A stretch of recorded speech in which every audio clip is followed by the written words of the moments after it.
Hello students, कैसे हैं आप लोग? Welcome to this session. My name is doctor Kavita Rawat, your English teacher from ICT virtual classroom. Today we will continue our previous chapter, that is a truly beautiful mind.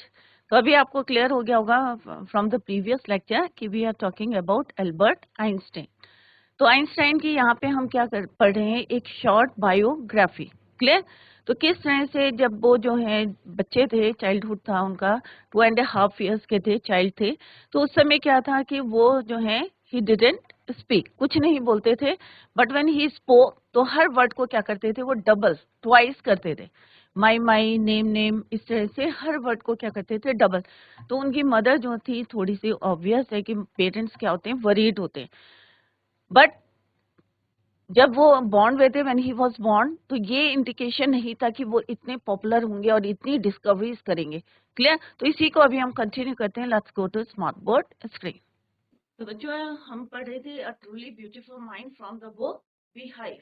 तो अभी आपको clear हो गया होगा कि किस तरह से इनके जो है 4 पेपर्स जो हैं बहुत ज्यादा जो है एक कह सकते हैं पूरी वर्ल्ड में स्टॉर्म ले आए थे, तूफान ले आए थे. इतने जो है पॉपुलर थे. लाइट के लिए इन्होंने जो है डिस्कवरी करी थी और पूरे एंटायर कॉस्मोस को जो है इन्होंने किस तरह से 4 जो है इनकी पेपर्स पब्लिश हुए थे और उसके बाद कितने पॉपुलर हुए थे. रिलेटिविटी की थ्योरी जो है आज भी आप पढ़ते हैं, वो भी जो है किसकी थी, एल्बर्ट आइंस्टाइन की.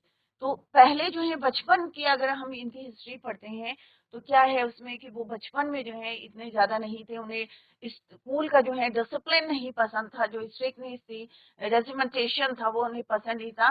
और that is why he left the school. फिर किस तरह से उन्होंने कंटिन्यू अपनी पढ़ाई करी, ये हमने इन द प्रीवियस लेक्चर में हमने डिस्कस करा था. तो यहाँ पे हमने पढ़ा था कि 1905, इन द समर 1905 में when he was 26 year old, तो इनकी जो है 4 पेपर्स जो है पब्लिश हुए थे, 4 ground breaking papers. First one किसका था, about light, motion of particles. तो ये आप जो है बिल्कुल याद करें कि कौन कौन से 4 पेपर्स उनके जो है फेमस हुए थे. First one is your about light, second is your the motion of particles, and the third is your the electrodynamics of moving bodies and energy. His work took up only a few pages. जैसे हमने कल भी पढ़ा था कि दो जो है जर्नल में, साइंटिफिक जर्नल में इन्होंने जो है कुछ पेजेस लिखे होंगे, पर पूरे वर्ल्ड की अगर हम देखें तो इन्होंने पूरे वर्ल्ड को चेंज कर दिया था for ever our understanding of space, time and the entire cosmos. And transform the name. अगर हम सिनोनिम देखें जीनियस का, तो you can say Einstein. Clear? 50 years after his death, Albert Einstein genius still reigns.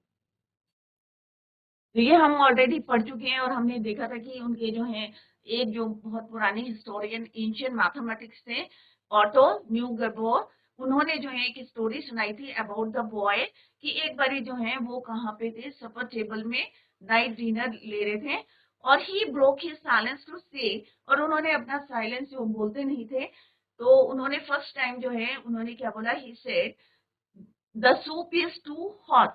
क्या बोला था, the soup is too hot. तो ये वाली स्टोरी जो है किसने बताई, ऑटो न्यूगेबोर ने. और मे बी ये ट्रू है और मे बी जो है ये ट्रू नहीं भी हो सकती है. Greatly relieved his parents asked why. और होता है ना कि जब पहली बारी वो बोले, अभी तक कोई शब्द नहीं बोला था, तो that is why his parents asked him why he had never said a word before. तो उनका जो आंसर था क्या था बच्चों, because up to now everything was in order. तो उन्होंने कहा कि फालतू तो मैं मतलब मीन्स यही है कि अप टू नाउ मीन्स पहले से अभी तक जो है सब कुछ ऑर्डर में चल रहा था, तो मैं क्यों एक्स्ट्रा बोल. क्लियर? तो दैट इज वाई अभी मुझे लगा कि सूप जो है हॉट है, that is why I said the soup is too hot. Clear? तो ये जो है दिस स्टोरी किसने बताई थी, टोल्ड बाय ऑटो न्यूगेबोर, एक हिस्टोरियन एंशिएंट. बट जैसा अभी हमने पढ़ा था कि जब when he was 2.5 years, Einstein ने जो है still was not talking. When he finally, और जब वो उन्होंने बोलना शुरू करा, he uttered everything twice. Clear? इसीलिए जो है उनके प्लेमेट्स उनको क्या कहते थे, बोरिंग ब्रदर, बोरिंग. इसीलिए वो ज्यादातर अपना टाइम क्या करते थे, played by himself much of the time. Clear? और एक बारी जो है उनकी सिस्टर जो है बॉर्न हुई थी, न्यू बॉर्न माजा, तो जैसे कवर करके रखते हैं कपड़े से, तो उन्होंने क्या बोला था और क्या पसंद था उन्होंने, he love to play with mechanical toys. जैसे आज बच्चे को बोलेंगे ना खेलने जाना है, आपको टॉय से खेलना है, तो ऑब्वियस है बच्चे क्या कहते हैं, नहीं भाई हमें तो खेलने जाना है। बट उन्होंने प्रेफरेंस किसको दी थी, to play with mechanical toys. और एक बार उन्होंने अपनी सिस्टर के लिए बोला था, क्या बोला था, वेयर आर हर व्हील्स, क्योंकि छोटे बच्चों को क्या करते हैं, रैप करके रखते हैं कपड़े में, तो दैट इज वाई उनके जो है पैर नहीं दिख रहे थे, तो उन्होंने क्या बोला, where are her wheels.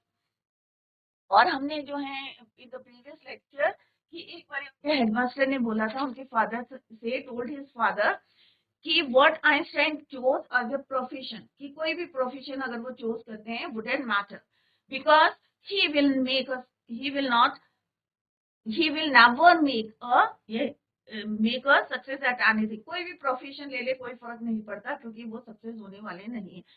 Einstein began learning to play a violin क्यों बजाते थे, क्योंकि उनकी मदर जो है चाहती थी। एल्बर्ट आइंस्टाइन जो है जब 15 मंथ्स के थे, तो उनके फादर जो है पेरेंट्स कहाँ चले गए थे, मुनिक में, where Einstein family had moved when he was 15 months old. तो 15 महीने के ही थे, right, and he scored good marks in almost every subject.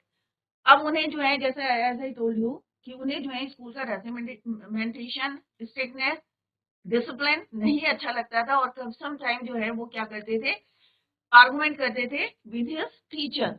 Eight the age of 15, जब वो 15 साल के थे, आइंस्टाइन फेल्ट सो स्टिफल्ड, और उन्होंने जो है अपना school, he left the school for good at the age of 15। When he was 15 years old he left the school. तो ये हमने थोड़ा सा रिवाइज किया है। The previous year Albert parents had move to Milan. अब उसके पेरेंट्स कहाँ चले गए थे, Milan, and left their son with relatives, और उनको कहाँ छोड़ दिया था, रिश्तेदारों के यहाँ। आफ्टर प्रोलॉन्ग, और जैसा हमने जो है यस्टरडे भी डिस्कस कि प्रोलॉन्ग डिस्कशन की, बहुत ज्यादा डिस्कशन करा था अपने पेरेंट्स से, अपने रिलेटिव से, और Einstein got his wish to continue. और क्या विश थी उनकी, कि वो Germany, he wanted to continue his education in German speaking Switzerland in a city which was more liberal than Munich। और वहाँ पे इतना ज्यादा जो है थोड़ा सा वो लिबरल था, यहाँ पे मीनिंग दिया है willing to understand and respect others opinion. जैसे यहाँ पे बहुत ज्यादा रेजिमेंटेशन था, स्ट्रिक्टनेस थी, बट अगर हम कंपेयर करें मुनिक को, तो वहाँ पे इतना ज्यादा स्ट्रिक्टनेस नहीं थी। Einstein was highly gifted in mathematics दो, वो इंटेलिजेंट थे मैथमेटिक्स में, जो है कमांड अच्छी थी, बट इंटरेस्ट किसमें था उनका, फिजिक्स में। And after finishing school he decided to study at university Zurich. फिर उन्होंने डिसाइड करा कि भाई मैं कहाँ पढ़ूंगा, university of in Zurich. But science was not the only. और किस तरह से हमने पढ़ा था कि उनकी जो है कैसी थी, डैशिंग थे, स्मार्ट थे, और उनकी जो है मूछें कहें तो वॉलरस मस्ट थे। He also felt A special interest. अब वहां पे जो है उनके एक फेलो स्टूडेंट थी, उसका नाम क्या था, मिलेवा मैरी। तो उनको जो है, शी वॉज ऑल्सो इंटेलिजेंट और क्लेवर थी, तो वो जो है उसको लाइक करते थे। और यहाँ पे वो कहाँ से आई थी, this young Serb had come to Switzerland. क्यों आई थी, क्योंकि यूनिवर्सिटी ज्यूरिख एक ऐसी यूनिवर्सिटी थी इन यूरोप, फ्यू यूनिवर्सिटी में से एक यूनिवर्सिटी थी जहां पे women could get degrees. Einstein saw in her an ally against the Philistines. अब फिलिस्टीन्स क्या होते हैं, जिनका जो है आर्ट में या किसी चीज में जो है इंटरेस्ट नहीं रहता है, उनको बोलते हैं हम Philistines. One who does not like art, literature और म्यूजिक। उन्हें जो है मिलेवा में जो है एक जो है एलाइड मीन्स अपना जो है एक फ्रेंड दिखा उन्हें, those people in his family and the university with whom he was constantly at odds। तो ऑब्वियसली उनका इंटरेस्ट जो है बहुत इंटेलिजेंट थे, पढ़ाई में ध्यान रखते थे, और फिलिस्टीन्स क्या थे, उनसे अपोजिट थे। The couple fell in love, later survive in which they put their affection into words। अब दोनों में जो है they fell in love, दोनों कपल कौन है यहाँ पे, मैरिज की बात कर रहे हैं, और एल्बर्ट आइंस्टाइन की। So they fell in love, later survive in which they put their affection into words। अब जो है लेटर्स जो है एक दूसरे को लिखने लगे, और their affection into words, mixing science. अब क्योंकि वो साइंस में जो है मिक्स करके लेटर लिखते थे, तो लेट्स सी क्या लिखते थे वो साइंस में later, let's see. With tenderness, tenderness means softness. Mixing science with cleverness. Wrote Einstein, अब क्या लिखते थे Einstein? How happy and proud I shall be when we both have brought our work on relativity to a victorious conclusion. तो यहाँ पे उन्होंने अपनी science भी डाली है कि अगर हमें जो है I how happy and proud कि जब हम जो है I shall be when we both हम दोनों हैव ब्रॉट आवर वर्क हम दोनों अपने वर्क को on relativity to a victorious conclusion हम दोनों अपने वर्क को जो है किसने से जो है रिलेट करके एक विक्टोरियस कंक्लूजन में पहुंचे. तो ये लेटर जो है उन्होंने साइंस को मिक्स करके लिखा था with softness. In 1900 at the age of 21. तो ये डेट्स जो है आप बिल्कुल याद करें इनको. Albert Einstein was a university graduate. अब when he was 21 years old तो वो क्या बन गए थे? Graduate and unemployed. But still क्या थे? वो अनएम्प्लॉयड थे. He worked as a teaching assistant, gave private lessons and finally secured a job in 1902 या 1902 as a technical expert. अब यहाँ पे क्या बोला है कि 21 years की थी, ग्रेजुएट हो गई थी उनकी, but still he was unemployed. अब कहाँ शुरू में उन्होंने क्या काम किया? He work as a teaching assistant. सबसे पहले जो है टीचिंग असिस्टेंट, जैसे प्राइवेट में आप ट्यूशन पढ़ने जाते हैं ऐसे ही जो है gave private lessons and finally उनको जॉब मिला 1902. क्लियर? तो 1900 में वो ग्रेजुएट बने थे, प्राइवेट जो है वर्क करते थे वो, बट 1902 में as a technical expert in the patent office in burn.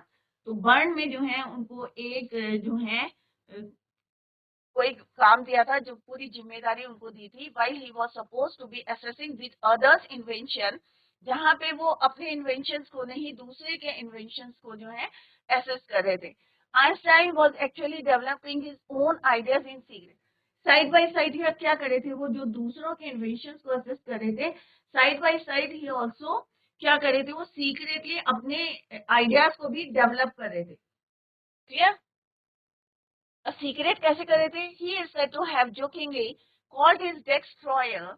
Jokingly means मजाक में जो है उन्होंने क्या बोला था कि his desk drawer at work the bureau of theoretical physics. अपने जो ड्रॉयर को उन्होंने एक नाम दे दिया था. क्या दिया था? Bureau of theoretical physics. तो यहाँ पे उनके जो सीक्रेट अपने इन्वेंशन जो कर रहे थे, अपने आइडियाज को वो लिख रहे थे वहां पे, तो उनको उन्होंने कहाँ रखा हुआ था?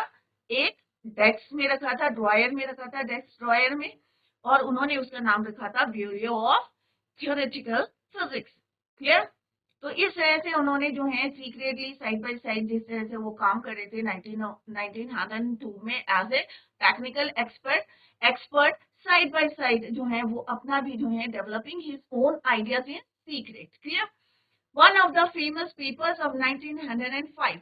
अब 1905 में जो उन्होंने पेपर पब्लिश करा था, तो पहला पेपर क्या था? Theory of relativity. तो ये जो है बहुत famous, one of the famous papers. अब फेमस पेपर्स कौन थे बच्चों? 4 पेपर्स थे जो हमने ऑलरेडी पढ़े थे. एक था लाइट पे, एक था इलेक्ट्रोडायनामिक्स में, और एक था relativity energy. Clear? Electrodynamic about light, the motion of particles, the electrodynamics of and energy. Clear? तो 1905 में one of the famous papers of 1905 was Einstein's special theory of relativity. ये अभी भी जो है आप लोग बुक में पढ़ रहे होंगे, उनके जितने पेपर्स पब्लिश हुए आज भी हम उनको पढ़ रहे हैं. According to which time and distance are not absolute. अब उन्होंने क्या बोला था? According to this theory of relativity, time समय और दूरी distance are not absolute. Absolute का मतलब क्या होता है बच्चों? Not in relation to anything else, कि दोनों का संबंध किसी से नहीं है, are not absolute.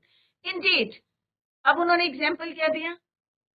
To perfectly accurate clocks. अगर आप जो है दो क्लॉक्स को लेते हैं, will not continue to show the same time. वो कह रहे कि वो जो है सेम टाइम नहीं दिखाएगी if they come together again after a journey if one of them has been moving very fast relative to the other.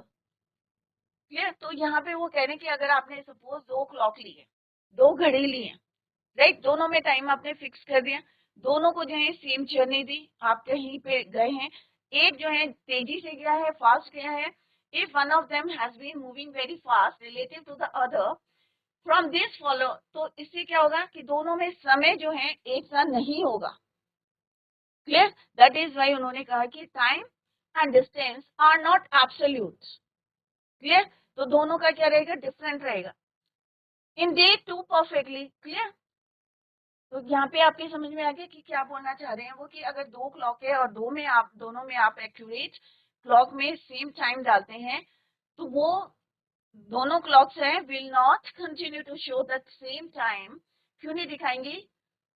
और ये कब पॉसिबल है, if they come together again, अगर दोबारा हमको साथ में लाते हैं after it journey, if one of them has been moving very fast, और दोनों में से एक जो है बहुत तेजी से जो है जर्नी करी है और एक ने बहुत धीरे से जर्नी करी है, तो ऑब्वियस है दोनों का जो है कोई रिलेशन नहीं है।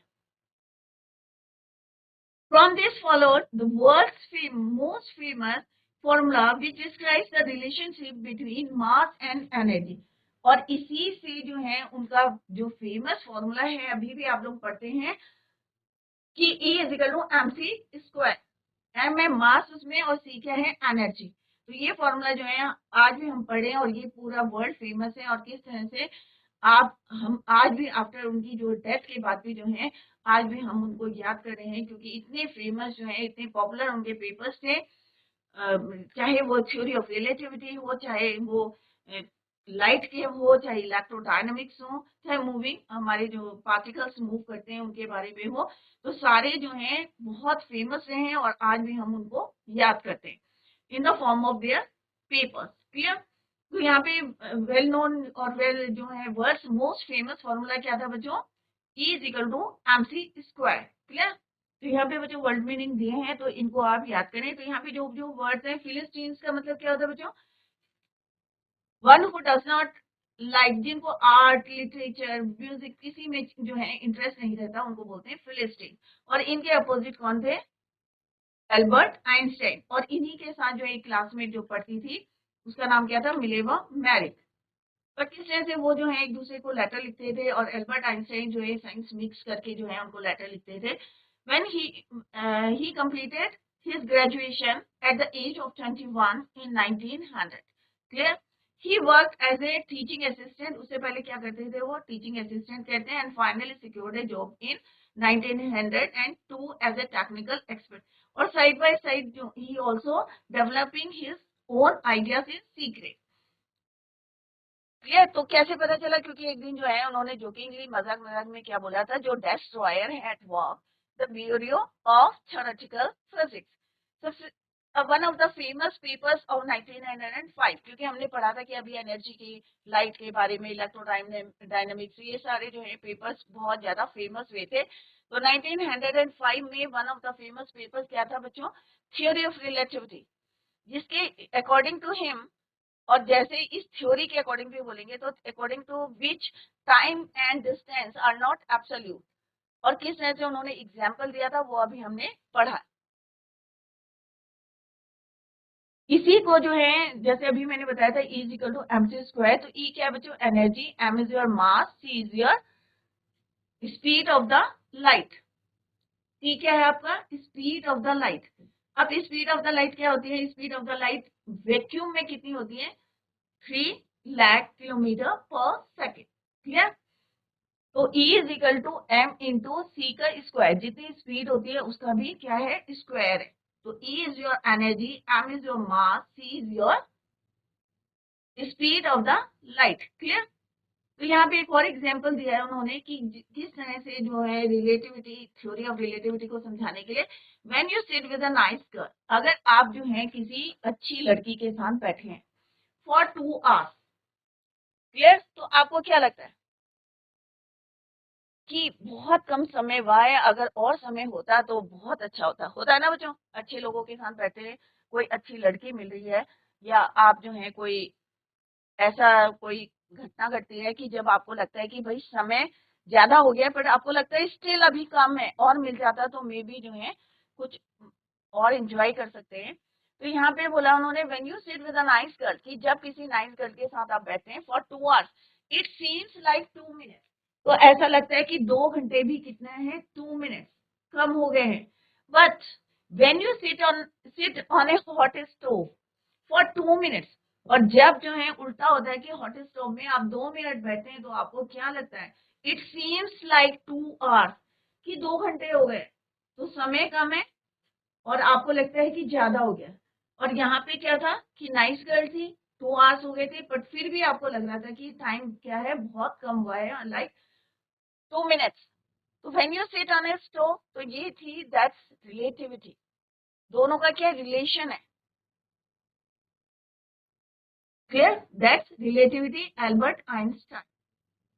कि किस तरह से उन्होंने जो है बताया है कि दोनों जो है, जब हम नाइस गर्ल के पास बैठते हैं 2 घंटे, तो हमें लगता है कि टाइम क्या है, बहुत कम है, 2 मिनट्स के बराबर. और जब हम हॉट स्टोव में बैठते हैं तो 2 मिनट में भी हमें लगता है कि पता नहीं कितना टाइम हो गया.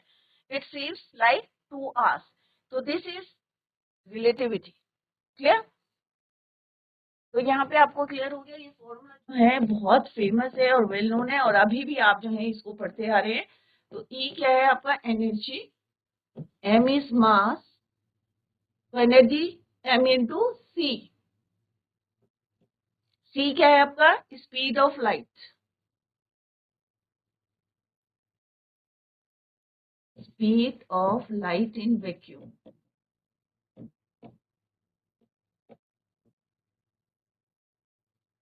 और इसका भी क्या है, ये स्क्वायर के बराबर है. क्लियर. तो ये आप जो है डिटेल में अपनी फिजिक्स में पढ़ेंगे, theory of relativity. Clear. While Einstein was solving the most difficult problems in physics, अब आगे ध्यान से देखिए बच्चों, his private life was unraveling. अब यहाँ के क्या बोला है उन्होंने कि दो जो है, एल्बर्ट आइंस्टाइन ने क्या करा, बहुत सी जो है फिजिक्स की डिफिकल्ट प्रॉब्लम्स को सॉल्व करा. बट अपनी अगर उनकी प्राइवेट लाइफ की तरफ देखें तो क्या कर रही थी वो, अनरावलिंग. तो अनरावलिंग का मीन्स होता है डिस्टर्ब हो गई थी, स्टार्टिंग टू फॉल.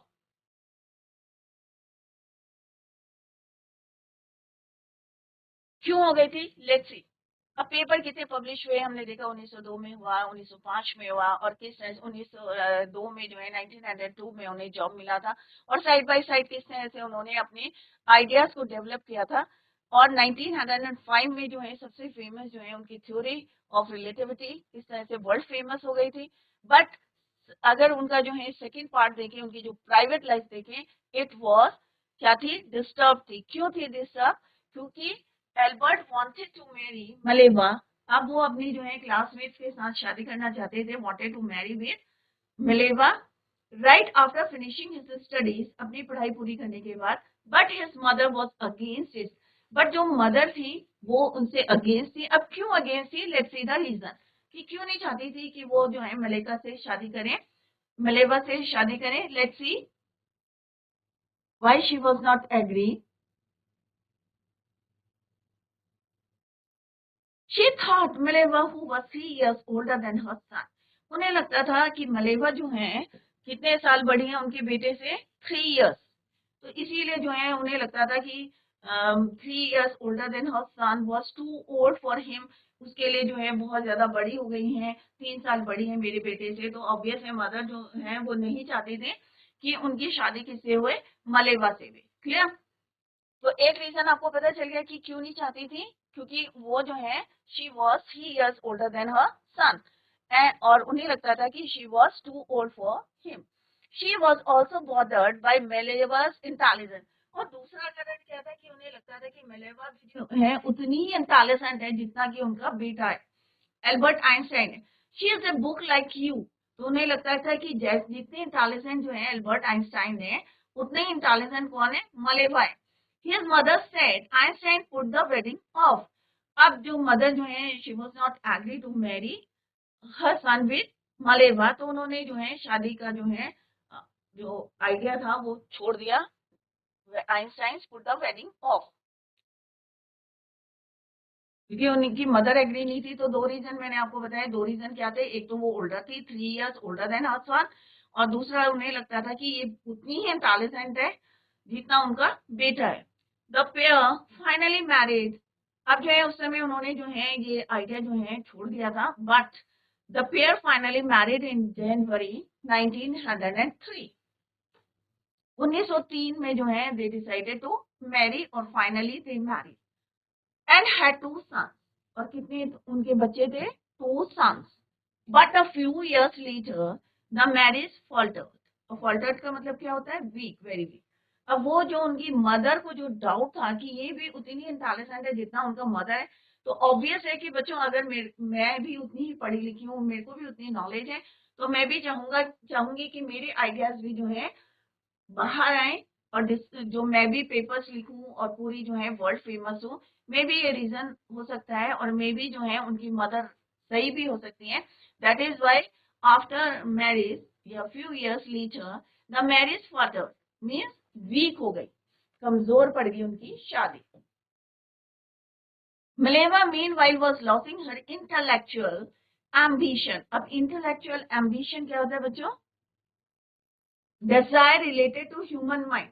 अब मेरी भी इच्छाएं होती है, सबकी इच्छाएं होती है। अगर मैं पढ़ी लिखी हूँ तो मुझे भी लगेगा अरे भाई मैंने जो है एमएससी करी है या एमए करा है और मैं भी जो है कुछ लिखना चाहता हूँ। तो सेम जो है उनके साथ भी हुआ। उन्हें लग रहा था कि she was losing her intellectual ambition, desire जो उनकी इच्छाएं हैं जैसे ह्यूमंस में होती हैं, and become in an unhappy housewife. अब वो खुश नहीं थी क्योंकि उन्हें जो है अपना जो रिसर्च था, ये डिस्कवरी करनी थी, इन्वेंशन करना था, वो जो है यहाँ पे रुक गया क्योंकि वो एक हाउसवाइफ बन गई थी। शी हैड 2 सन्स, क्योंकि 2 लड़के थे, उनकी उनकी जिम्मेदारी थी, क्योंकि आइंस्टाइन जो थे अपने पेपर पब्लिश कर रहे थे, डिस्कवरीज कर रहे थे। तो that is why, that's the reason कि उनकी जो उनकी मैरिज वेडिंग लाइफ थी वो क्या हुई? फॉल्टर्ड हुई, became week after years of constant fighting. अब जो है उनकी क्या हो रही थी? लड़ाई। द कपल फाइनली डिवोर्स्ड इन 1919। अब दोनों ने जो है किसी से शादी करी थी, एक दूसरे को समझ के करी थी कि भाई वो भी इंटेलिजेंट है, मैं भी हूँ। और बट लेटर क्या हुआ कि उनकी मदर जो है, यही 2 रीजन थे उनके। एक तो ओल्डर थी, दूसरा क्या था, वो उतनी ही इंटेलिजेंट थी जितने एल्बर्ट आइंस्टाइन थे। इसीलिए she was not agree to marry her son with Mileva. But later जो है उन्होंने शादी करी, कब करी? Finally married in January 1903 and they had 2 sons. But a few years later the marriage क्या हुई? Became weak. और क्यों हुई थी? क्योंकि उनको लग रहा था शी वॉज अनहैप्पी हाउसवाइफ। क्यों हुई थी ये अभी हमने डिटेल में पढ़ लिया है, क्योंकि उनकी अपनी इच्छाएं थी, अपना कुछ करने का था। That is why after years of constant fighting, finally the couple divorced in 1919। शादी कब करी थी बच्चों? 1903। डिवोर्स कब हुआ था उनका? 1919 में। क्लियर? तो पहली शादी किससे करी थी उन्होंने? मलेवा से, जो उनकी क्या थी? क्लासमेट थी। क्लियर? और फिर उन्होंने सेम ईयर में क्या करा? Married his cousin Elsa the same year. उसी साल जिस साल उनका डिवोर्स हुआ था, right, same year Einstein married his cousin Elsa. फिर उन्होंने किससे शादी करी? एल्सा से शादी करी। तो पहली शादी किससे करी थी बच्चों? मलेवा से करी थी। उससे उनके 2 बेटे थे। और क्यों उनका जो है लड़ाई हुई थी या फाइट, जो भी लड़े थे वो कांस्टेंट फाइटिंग हुई थी आफ्टर इयर्स। और उसके बाद दे फाइनली डिसाइडेड, और किस तरह से उन्होंने डिवोर्स लिया था इन 1909। इट मीन्स क्या हुआ कि 1919 में ही उनका डिवोर्स हुआ, और इसी में जो है उन्होंने फिर से शादी करी, married his cousin Elsa.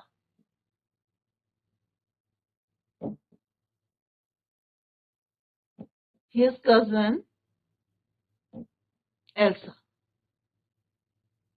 Clear?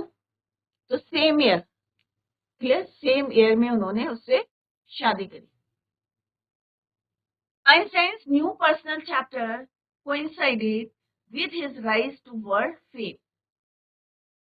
उधर जो है उनकी क्या है, जो नई जो है पर्सनल चैप्टर, नया पर्सनल चैप्टर क्या है कि he married his cousin Elsa with his rise to world fame. और वहां पे ऑन द अदर साइड क्या हो रहा था, वो जो है नई फेमस, इतनी ज्यादा जो है उन्हें फेम मिल रही थी, इतना ज्यादा फेमस हो गए थे Clear? In 1915, he had published his journal Theory of Relativity, which provided a new interpretation of gravity. अब उन्होंने क्या करा? Published his journal, उन्होंने अपना जो है he had 1915. He had published his journal Theory of Relativity, which provided a new interpretation of gravity. तो आपको सबको पता है ग्रेविटी क्या होता है, ग्रेविटेशनल फोर्स सबको पता है. तो नया इंटरप्रिटेशन हुआ, क्या हुआ? एन इक्लिप्स ऑफ द सन. एक बार जो है सोलर इक्लिप्स सबने पढ़ा होगा, सूर्य ग्रहण. तो N Eclipse of the sun in 1919, जब उनकी शादी हुई थी, दूसरी शादी हुई थी और डिवोर्स भी सेम ईयर हुआ था. तो नई जो न्यू पर्सनल चैप्टर जो उनका कोइंसाइड हुआ था, किससे हुआ था? His rise to world fame. तो 1919 में जो सोलर इक्लिप्स आया था, तो eclipse of the sun in 1919 brought proof that it was accurate. अब क्या एक्यूरेट था? जो उन्होंने डिस्टेंस जो है कैलकुलेट करा था, वो जो है एग्जैक्टली सेम, क्योंकि उनका पेपर पब्लिश हुआ था बच्चों 1915 में. तो उन्होंने जो रिजल्ट बताए थे, जो उनकी कैलकुलेशन थी, वो 1915 में थी. पर बाद में जब सोलर इक्लिप्स कब आया? 1919 में. तो उन्होंने पहले ही जो है फोरटोल्ड कर दिया था कि डिस्टेंस, लेट्स सी, कि आइंस्टाइन हैड करेक्टली कैलकुलेटेड. तो इन्होंने क्या करा था? Correctly calculated in advance the extent to which the light from fixed stars would be deflected through the sun gravitational field. अब सपोज यहाँ पे जो है ये सन है, सन की रेस, और यहाँ पे क्या है? ये स्टार से जो रेस आ रही है, और यहाँ पे जो है सन से कैसे डिफ्लेक्ट हो रही. तो वो डिस्टेंस जो है had correctly calculated in advance the extent to which the light from fixed stars would be deflected. अब जो fixed stars हैं, यहाँ पे सपोज यहाँ पे stars हैं, तो इनसे जो लाइट आ रही है वो क्या हो रही है? इससे डिफ्लेक्ट हो रही है, वापस जा रही है. जो रेस आ रही है वो क्या हो रही है? डिफ्लेक्ट हो रही है. तो ये चीज जो है उन्होंने ऑलरेडी जो है पहले ही जो है बता दिया था advance. The extent to which the light from fixed stars would be deflected through the sun's gravitational field. अब इसका जो ग्रेविटेशनल फील्ड है, इससे जो है डिफ्लेक्ट होके क्या कर रही है? वो वापस जा रही है. और ये चीजें जो है उन्होंने 1915 में पब्लिश कर दिया था. बट ऑन अगर आप ग्राउंड में देख सकते हैं, जब हमने जो है इसकी स्टडी करी सोलर इक्लिप्स की, and eclipse of the sun in 1919 brought proof. तो प्रूफ कर दिया it was accurate, Einstein had correctly calculated in advance.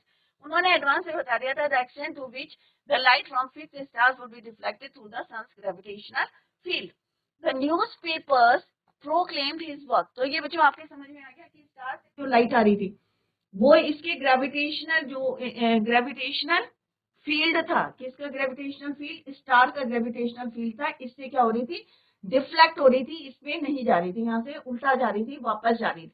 तो ये रेज यहाँ से आ रही है, लाइट आ रही है यहाँ से, और फिर जो है ये क्या हो रही है? डिफ्लेक्ट हो रही है, वापस जा रही है. क्लियर? तो ये वाली बातें जो है ये उन्होंने एडवांस में जो है कैलकुलेट करके सबको बता दिया था, पब्लिश कर दिया था. इवन पेपर भी पब्लिश हो गया था इन 1915. he had published his journal Theory of Relativity, और which provided a new interpretation of gravity. Gravity के साथ उन्होंने इंटरप्रिटेशन करा था और कैलकुलेट करके बताया था in advance extent to which the light from fixed stars would be deflected through the sun's gravitational field. Clear? तो उन्होंने कब डिस्कवरी कर ली थी और कब हमें जो है आफ्टर 15 में उन्होंने बता दिया था, और 1919 में जब सोलर इक्लिप्स आया था तब जो है एक्यूरेट जो है उनको डेटा मिला था. बट उन्होंने पहले ही उसको कैलकुलेट कर लिया था. Clear? The newspaper proclaimed his work as a scientific revolution. और इसको जो है क्या बोला था न्यूज़पेपर में? क्या है कि ये जो है साइंटिफिक फील्ड में क्या है? एक रिवॉल्यूशन है. Clear? Einstein receive the Nobel prize for physics. तो बच्चों ये क्वेश्चन भी आता है कि आइंस्टाइन को कब नोबेल प्राइज मिला था इन फिजिक्स. तो 1921. तो ये एक जीके का क्वेश्चन भी है, तो सारे बच्चे जो है इसको लर्न करते रहें. जितनी डेट्स यहाँ पे हमने पढ़ी हैं तो सबको जो है आप लोग लर्न करें. तो फिजिक्स में किसको मिला था नोबेल प्राइज 1921 में? ऐसे भी क्वेश्चन आता है. और ये भी आता है कि आइंस्टाइन को कब जो है when received the Nobel Prize for Physics. Clear? In 1921. So Einstein received the Nobel Prize for Physics in 1921. Clear? He was showered with honors and invitation from all over the world. Obvious है कि इतना बड़ा जो है उनको honour मिला है, इतना जो है उन्होंने नोबेल प्राइज जो है उन्होंने रिसीव किया 1921 में, तो सारी जगह से जो है he was showered with honour and invitations from all over the world and lauded by the press. Lauded means admired. जितना प्रेस जो है हमारा सारे जो है उनको क्या कर रहे थे, एडमायर्ड कर रहे थे. क्लियर? तो बच्चों यहाँ पे हमने जो है एक शॉर्ट बायोग्राफी पढ़े हैं अल्बर्ट आइंस्टाइन की, और किस तरह से बचपन से लेके अभी तक जो है किस तरह से उन्होंने डिस्कवरीज करी. 4 पेपर्स जो world famous, most world famous जो है पेपर्स पब्लिश्ड हुए, और कितना उन्हें फेम मिला, नोबेल प्राइज मिला 1921 में. तो सारे जो है आप याद करें किस तरह से उनकी जो है प्राइवेट लाइफ जो है किस तरह से डिस्टर्ब हो गई थी, और ये सब हमने पढ़ा है. तो बच्चों इसको रिवाइज करें, घर में जाके revise the chapter at home. फिर भी आपको कोई कहीं पे डाउट आता है या कोई क्वेरी है तो आप लोग नेक्स्ट लेक्चर में you can clear your doubts. तो it is this chapter is very important. जैसे आपने पढ़ा कि आप लोग फिजिक्स में भी पढ़ते हैं, उनकी थ्योरी ऑफ रिलेटिविटी पढ़ते हैं, या लाइट के बारे में, एनर्जी के बारे में पढ़ते हैं. तो ये सारी चीजें जो हैं अभी हम इंग्लिश में भी थोड़ा बहुत पढ़ रहे हैं, बट डिटेल में आप जो है उसको फिजिक्स में पढ़ेंगे. तो आप लोग जो है रिवाइज करें इसको, और जो भी आपकी क्वेरीज हैं you can ask in the next lecture. So, बच्चों, tomorrow we will continue the same. Till then, bye. Take care. Have a nice day.